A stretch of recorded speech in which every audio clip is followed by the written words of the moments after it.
Mr. Pichai, is it true that the Android operating system sends Google information every few minutes, detailing the exact location of a smartphone within a few feet, the speed of movement of the phone, the altitude of the phone sufficient to determine what floor of a building the phone is on, the temperature surrounding the phone, and other readings? And if so, with Americans carrying their phones with them virtually at all times, doesn't the collection of this volume of detailed information really mean that Google is compiling information about virtually every movement an individual with a smartphone is making every hour of every day? Mr. Chairman, thank you for that question. Today, for any service we provide our users, we go to great lengths to protect their privacy, and we give them transparency, choice, and control.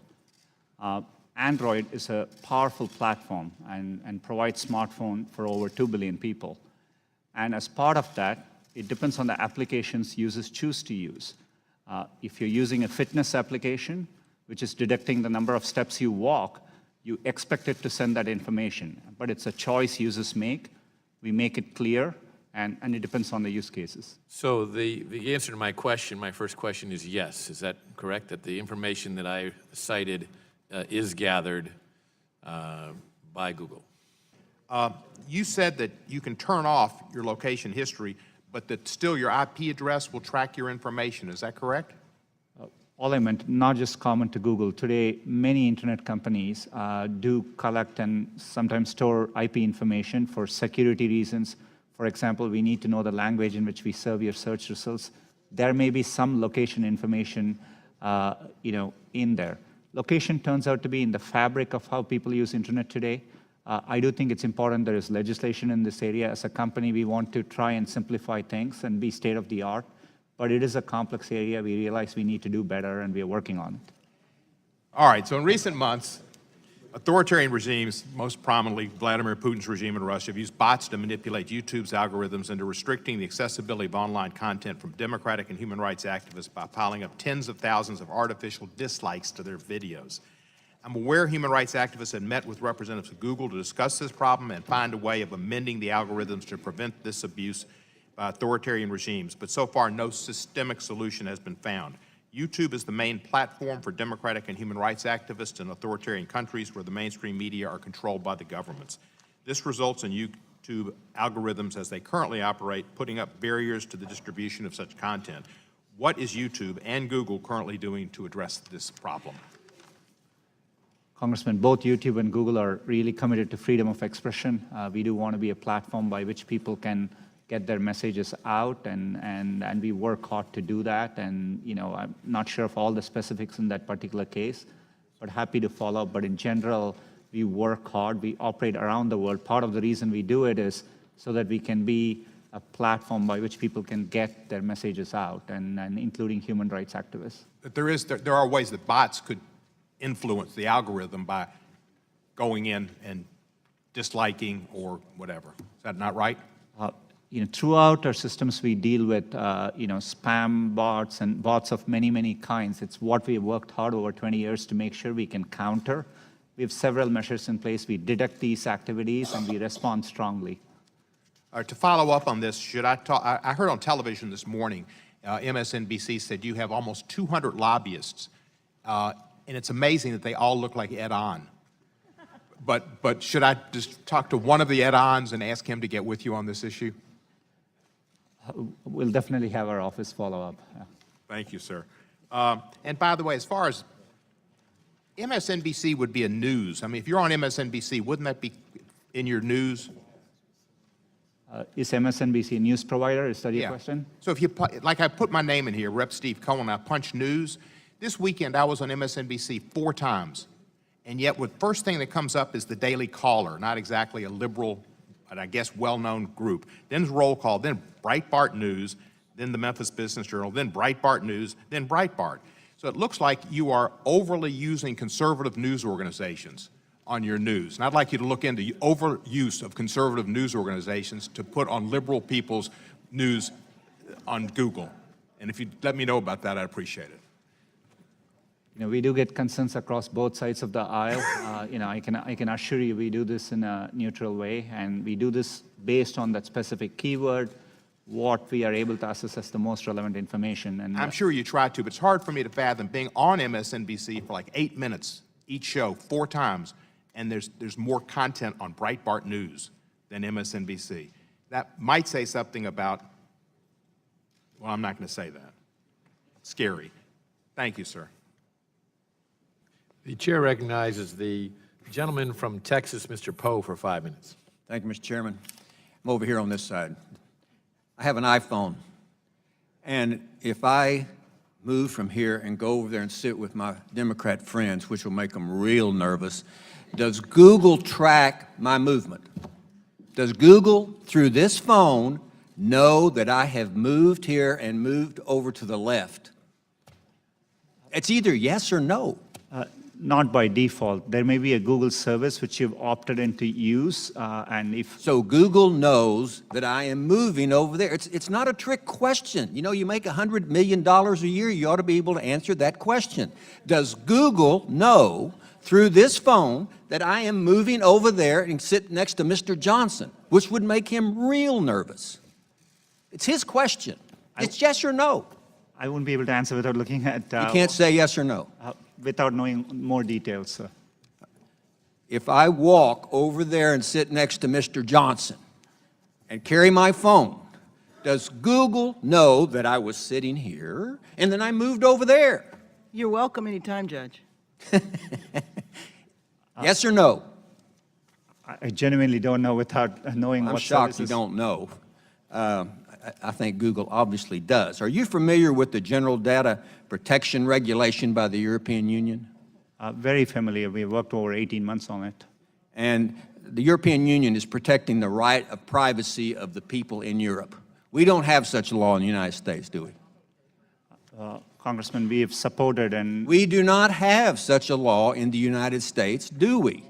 we don't have a comprehensive user data privacy legislation. Are you but we familiar think with it's House important to do so. Resolution 1039? It's a resolution that I've introduced that would basically adopt some of the European practices in America and give consumers in the United States the right of privacy. Are you familiar with that legislation? No, but I'm I'll happy. give you a copy before you leave. It's ironic to me that the United States, supposed to be the country in the world that protects privacy of individuals more than anybody else, we are playing second fiddle to the Europeans. They protect the privacy of their folks more than we do. I think the United States Congress needs to move in a direction to allow citizens to opt in to the dissemination of their information rather than opt out, which seems to be the current law. As Mr. Cohen has stated, I think most Americans don't know all the things that this phone can do. And one thing that it can do is disseminate information really that we are unaware of to all different people out there. The United States should change the rules and make it so that we as consumers opt in. Otherwise, that information is not disseminated. That is just my opinion. What does Google view as objectionable? I think there are, if you're referring to our content policies, we do publish. There are areas, for example, categories for YouTube like violent extremism, pornography, child safety, fraudulent activities. So we define categories. What are extreme political views? You find those objectionable? I'm not saying you shouldn't. I'm just saying, what are those extreme political views? We think it's important. Google and YouTube are platforms which support So freedom of what are expression. those extreme political views that you find objectionable?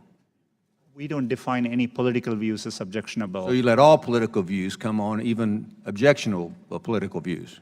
We have areas which we have defined as not allowed on our platforms. For example, on YouTube, there are clear definitions around hate speech, but it's defined as speech which has the primary goal of inciting hatred or violence towards groups of people. You would agree that hate speech has many different definitions depending on who's doing the defining, wouldn't you agree? We understand it's a subjective area, could be open to interpretation, but we define it and we publish our definition of it, and we. Do you believe that Google has been brought out here in some question is biased?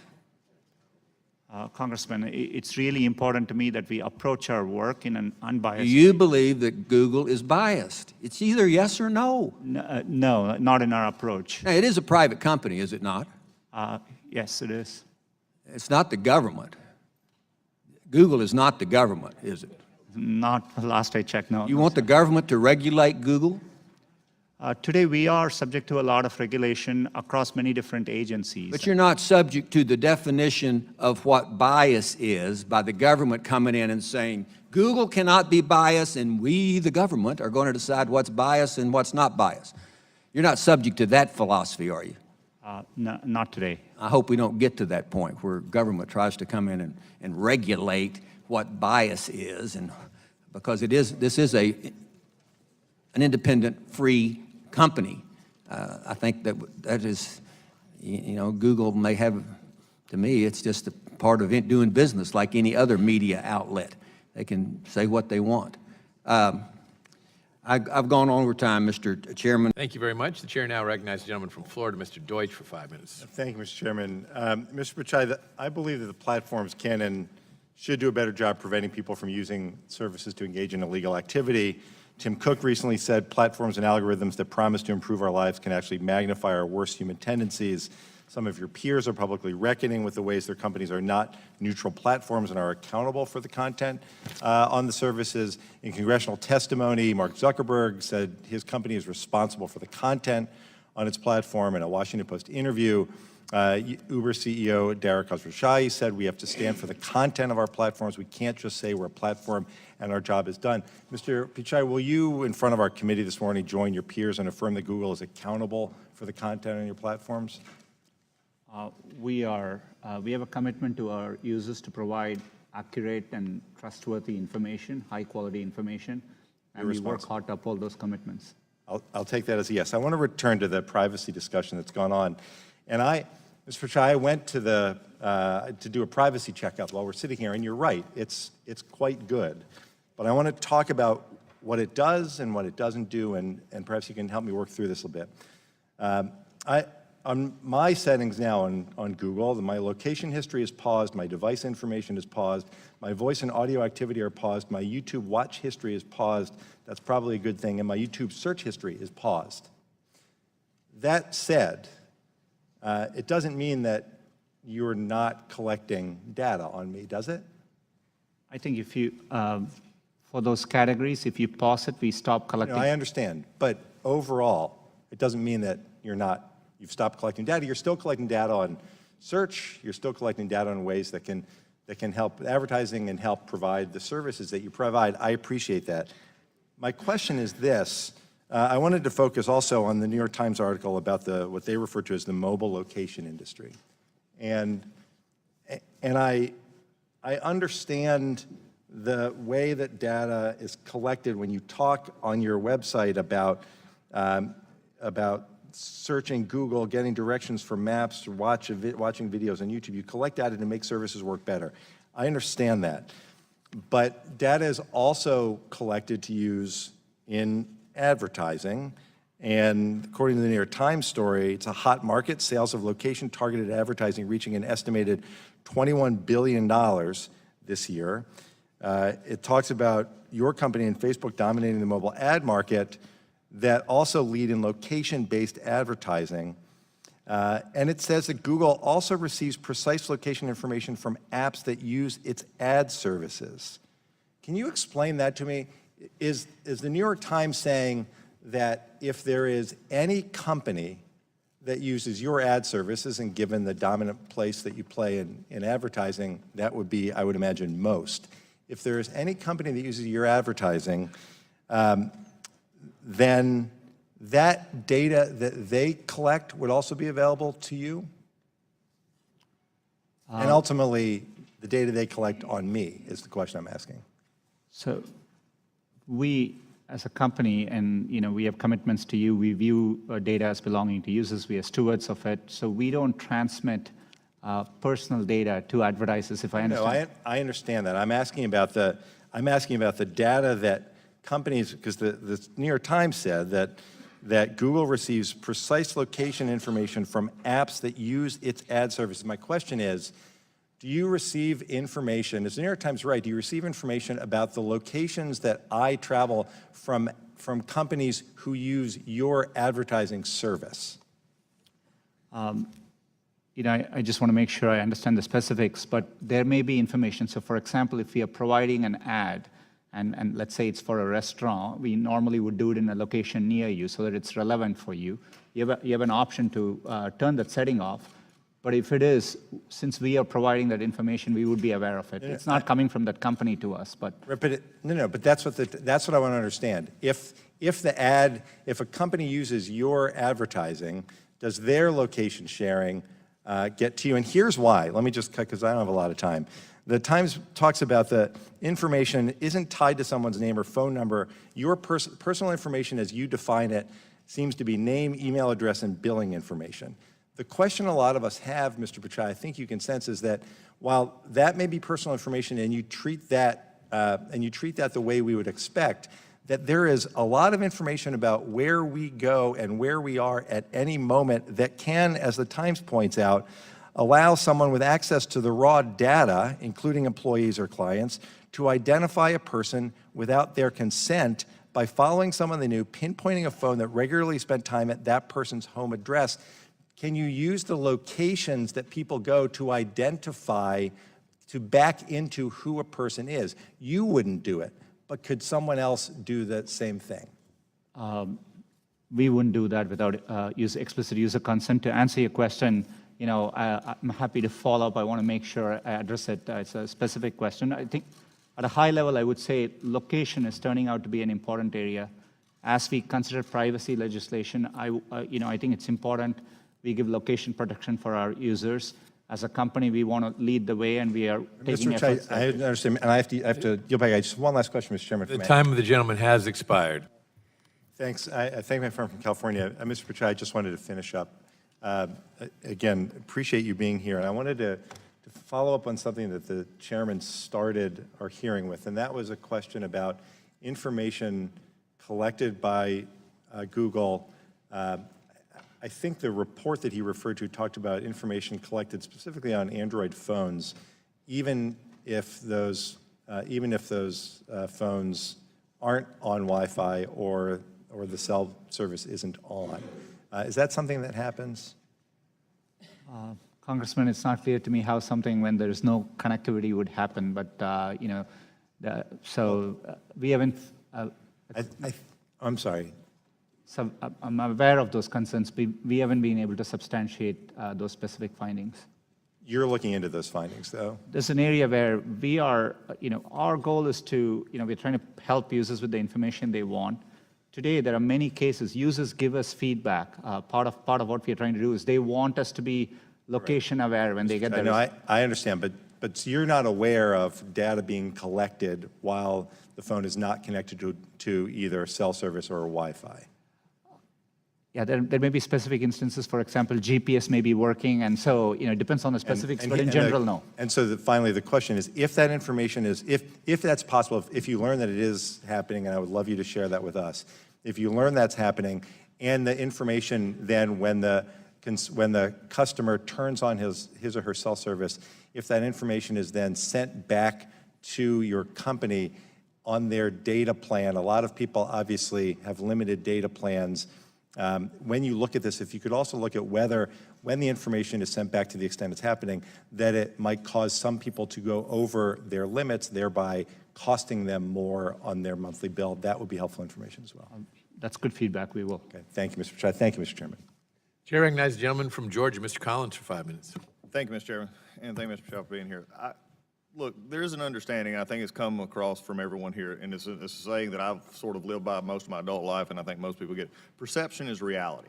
Now, you can disagree with the perception, you can disagree with the reality, but at a certain point in time, as you've even heard from many of the folks discussing on both sides of the aisle today, there's several perceptions that are going on what's being stored, what's not being stored, and how that is, or how that data and that privacy issue, and also the effects or the outcomes of the searches are made.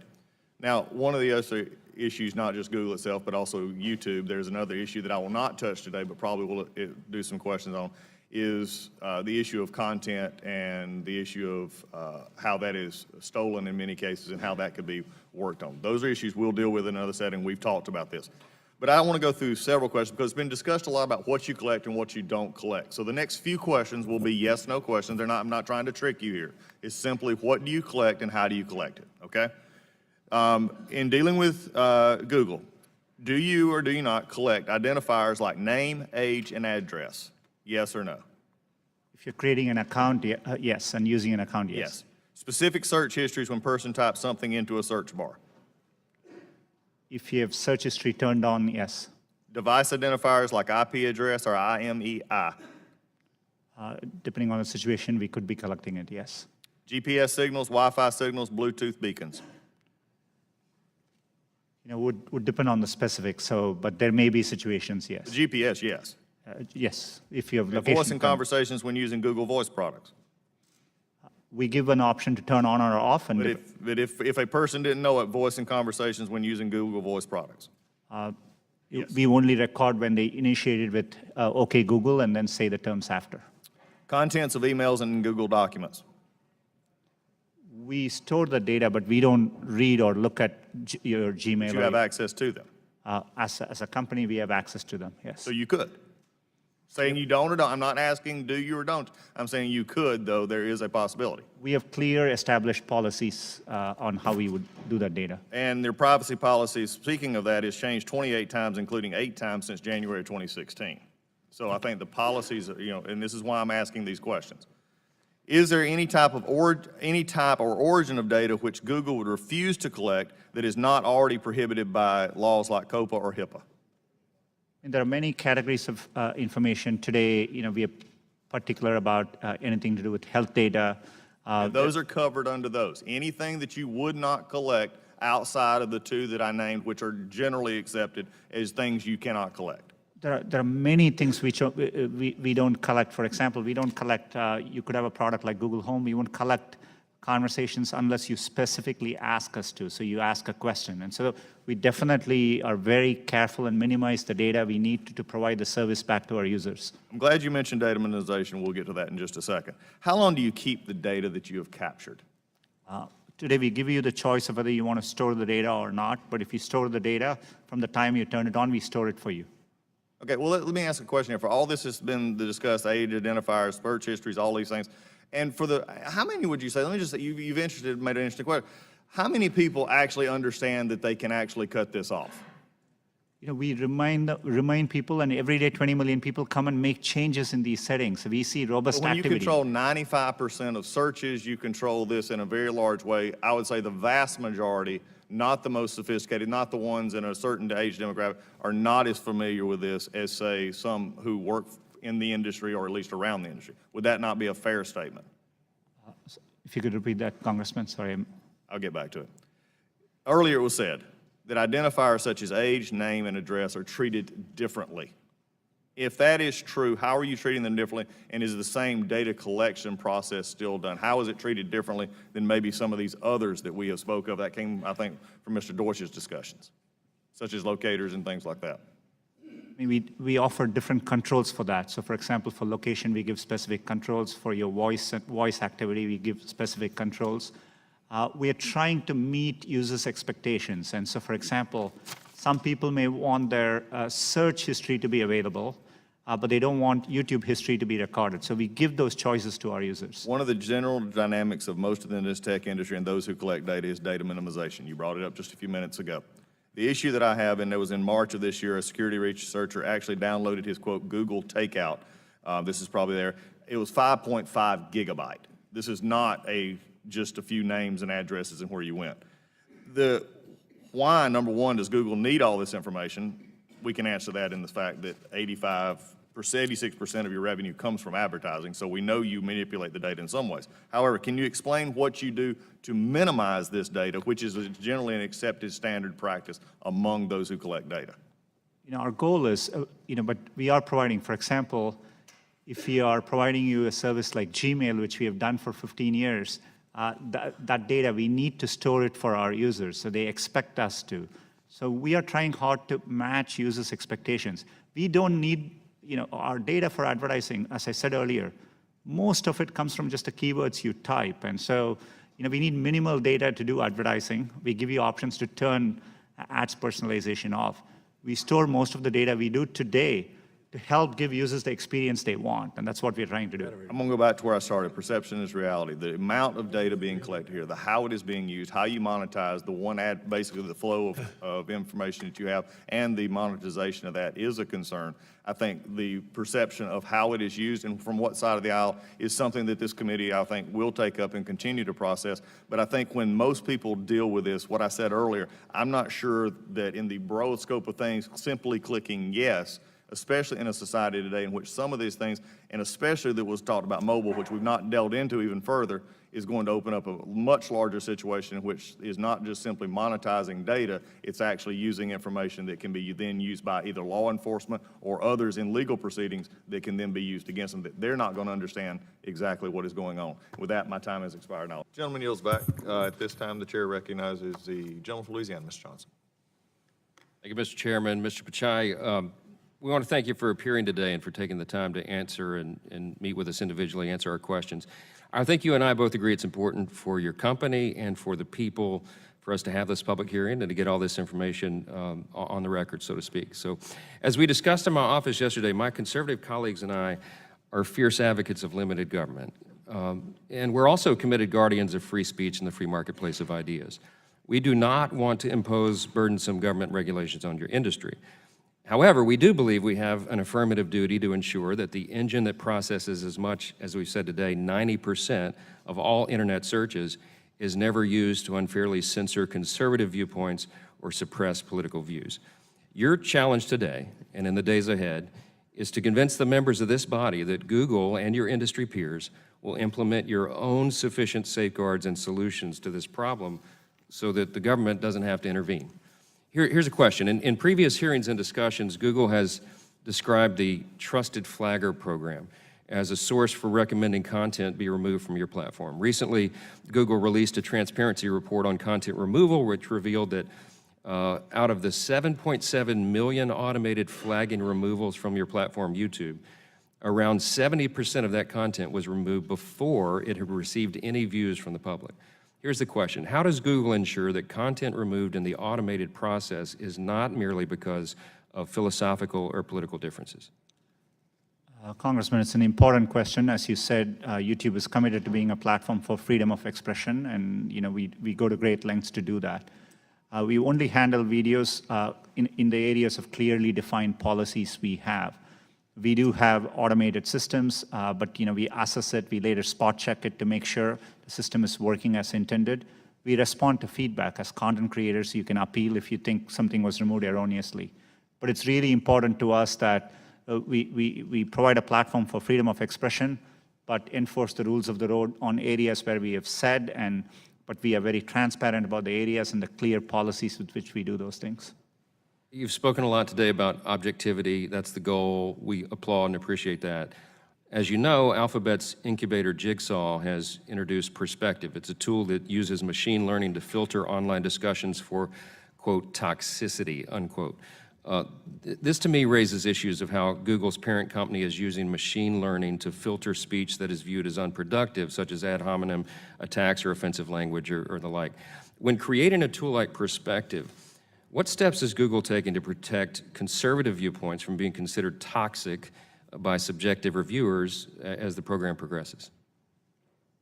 Congressman, Perspective, provided by one of our sister organizations, Jigsaw, it's a platform for publishers to use. So the publishers get to define what they want acceptable or not, and then that's what the tool provides for them.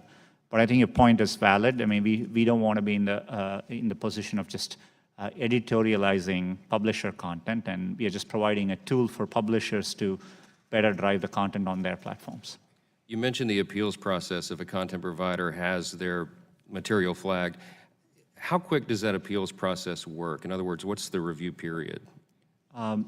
I think it varies. We prioritize areas which are sensitive. For example, areas like terrorism is something we prioritize very significantly and higher up in the queue. But we are ramping up our resources, and our goal is to do it as soon as possible. But sometimes it can be a matter of hours.